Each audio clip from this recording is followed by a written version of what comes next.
Salut les raccoons, j'espère que vous allez bien. Voici la deuxième petite vidéo dédiée aux bébés raccoons débutants dans l'analyse technique. Nous allons aujourd'hui nous intéresser aux résistances et aux supports permettant d'analyser les actifs financiers. Vous devez forcément avoir déjà entendu parler de ces termes en finance, à moins de vivre enfermé dans une caverne. Non, je plaisante. Ces termes sont très importants quand on parle d'analyse technique. Et c'est pour cela que je vous propose une petite explication sur le sujet.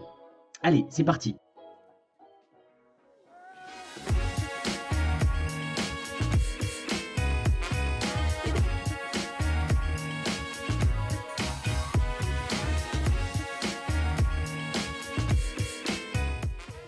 Il existe plusieurs techniques pour analyser un marché.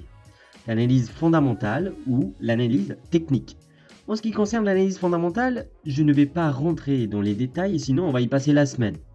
Mais pour faire simple, on va dire que les analystes fondamentaux s'intéressent aux fondamentaux, c'est-à-dire à la santé d'une économie, d'une entreprise ou la valeur économique d'un token ou crypto-monnaie. L'analyse technique ou psychologique des marchés, lui, il va s'intéresser au mouvement des prix et uniquement à ces mouvements en faisant abstraction du reste, notamment de la valeur fondamentale. Certains sont hybrides et utilisent les deux méthodes. Chacune des méthodes a ses avantages et inconvénients, mais vous l'aurez compris, avec moi, on ne va pas parler d'analyse fondamentale, mais uniquement de l'analyse technique et psychologique des marchés. Ce que je veux dire par l'analyse psychologique, c'est l'étude des comportements des intervenants sur les marchés à travers les prix et seulement les prix. Ces études consistent à repérer des mouvements de foule ou des répétitions de mouvements de foule. Justement, les résistances et supports sont des niveaux de prix où il y a souvent des mouvements qu'on peut qualifier de foule. Regardons ça sur un graphique. Un support est une zone dans laquelle la pression acheteuse devient plus forte que la pression vendeuse. Les cours montent. Et une zone de résistance est une zone dans laquelle la pression vendeuse devient plus importante que la pression acheteuse et les cours baissent. Pour tracer, il suffit de repérer une première extrémité, puis une deuxième extrémité à peu près au même niveau horizontal. C'est le cas ici pour le support.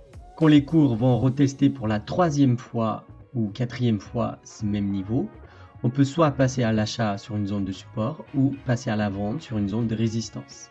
Pour résumer, une zone de résistance, c'est pour la vente, une zone de support, c'est plutôt pour l'achat. Dans cette vidéo, je ne vous parle pas de stop loss, de la gestion de risque ou des supports ou résistances obliques. On verra ça dans des vidéos séparées.